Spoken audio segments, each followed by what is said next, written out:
Thirty question में एक topic है न्यूटन्स थ्योरम और उसको अगर आप ठीक से समझ जाते हो तो कुछ क्वेश्चन ऐसे होते हैं जिसको बहुत आसानी से सॉल्व किया जा सकता है। जैसे ये क्वेश्चन है, ये क्वेश्चन बहुत इजी है लेकिन अगर आपको न्यूटन्स थ्योरम आता है तो आप बहुत आसानी से बना सकते हो। तो हम लोग समझते हैं कि न्यूटन्स थ्योरम में किस तरह से क्वेश्चंस को बनाया जाता है एंड देन इस क्वेश्चन को सॉल्व भी करेंगे कि किस तरह से ये क्वेश्चन सॉल्व होगा। तो जैसे देखो, अगर हमारे पास कोई क्वाड्रेटिक क्वेश्चन है जैसे a x square plus b x plus c equals to zero, जैसे क्वाड्रेटिक क्वेश्चन है तो अगर आप न्यूटन्स फॉर्मूला लगाओगे तो न्यूटन्स फॉर्मूला के अकॉर्डिंग आप इसको क्या लिखोगे, a into S N plus two plus यहाँ पर लिख सकते हो आप b into S N plus one plus C into S N is equals to क्या हो जाएगा, जीरो। यहाँ पर आपको ध्यान रखना है कि जो एस एन होता है ये रिप्रेजेंट करता है alpha power N plus minus of beta power N, यानी अल्फा बीटा का इसके रूट्स है, दो रूट्स है।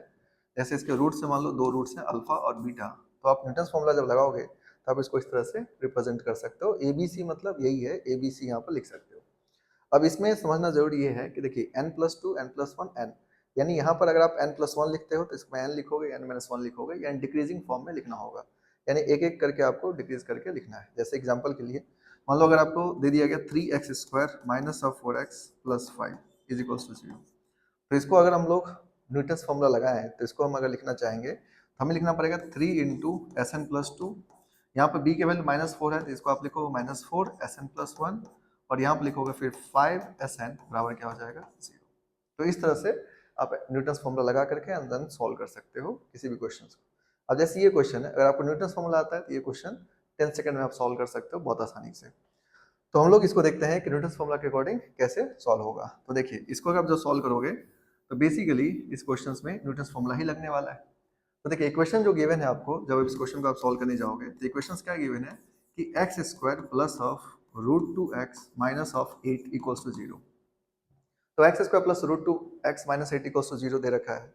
अब यहाँ से अगर हम न्यूटन्स इसके, क्योंकि जो यूएन दे रखा है आपको वो क्या दे रखा है, alpha power N plus beta power N, तो इसका मतलब ये हुआ कि हम लोग यहाँ पर न्यूटन्स फॉर्मूला लगा सकते हैं। अब न्यूटन्स फॉर्मूला जब लगाओगे तो आप क्या लिख सकते हो, यहाँ पर एस एन की जगह पर यूएन यूज कर सकते हो। तो आप यहाँ लिख सकते हो a into U N plus two है ना, plus b into U N plus one, and then आप लिख सकते हो c into U N equals to क्या हो जाएगा, जीरो। अब देखो ए बी सी, ए का वैल्यू कितना, वन, तो one U N plus two, और ये हो जाएगा b की जगह root two into U N plus one, and then plus minus of eight into क्या लिख सकते हो, U N equals to zero, क्योंकि c की वैल्यू कितना है, माइनस एट। अब यहाँ पर आपको क्या चाहिए, 10 यू एन 9 एंड यू 8 है, तो आप क्या कर सकते हो, यहाँ पर n की जगह 8 पुट कर दो। n की जगह आप 8 पुट करोगे तो देखो ये आ जाएगा आपका u of 10 plus of root two into U of 9 minus of 8 into U of 8 equals to zero, ये आपको आ जाएगा। देन आप फर्दर इसको सॉल्व कर सकते हो। जब आप इसको फर्दर सॉल्व करोगे तो यहाँ पर लिख सकते हो u of 10 plus of root two into U of 9 is equals to 8 into U of 8।